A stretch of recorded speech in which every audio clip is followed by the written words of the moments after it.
Mga katrops, welcome back ulit kayo sa aking channel Sports React PH at ngayon na ay pag-uusapan natin ang balitang nagsalita na nga daw po si Coach Mike Malone sa pag-struggle ni Russell Westbrook sa Denver Nuggets. Pag-uusapan na rin nga natin ngayon dito sa ating panibagong video ang balitang nagkaroon na nga daw ang Los Angeles Lakers ng bagong trade matapos silang matalo kontra sa Phoenix Suns.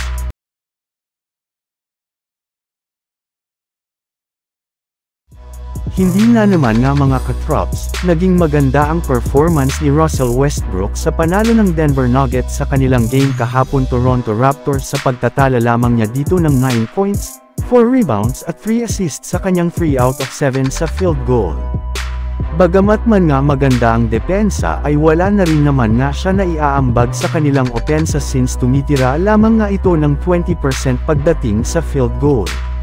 Kaya dahil nga sa napakalamya pero nitong performance ay siya na nga ang pinanghihinalaan na rason bakit hirap sila na manalo.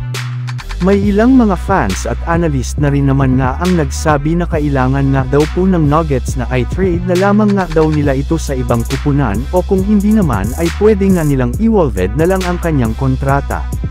Maliban rin dyan ay may nagsuggest na rin nga na isang fan na subukan nga daw po ng Lakers ang ideya na paglaruin muna si Russell Westbrook sa kanilang G-League hanggang sa makuha nito ang kanyang rhythm sa loob ng court. Ngunit ayon nga sa naging pahayag ni Mike Malone, wala rin naman nga daw silang problema kay Westbrook gayong ginagawa rin naman nga nito ang kanyang trabaho sa kanilang kupunan. Samantala pumunta naman tayo sa ating sunod na pag-uusapan ngayon sa balitang nagkaroon na nga daw ang Los Angeles Lakers ng bagong trade matapos silang matalo kontra sa Phoenix Suns.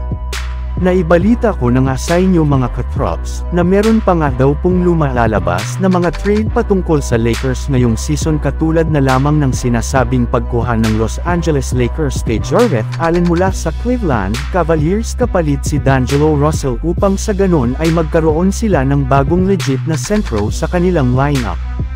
Bukod rin nga kay Jarrett Allen ay lumabas rin naman ng balita mula kay Jovan Buhan ng The Athletic na sinusubukan na nga daw po ng front office ng Lakers na kunin si Walker Kessler mula sa Utah Jazz.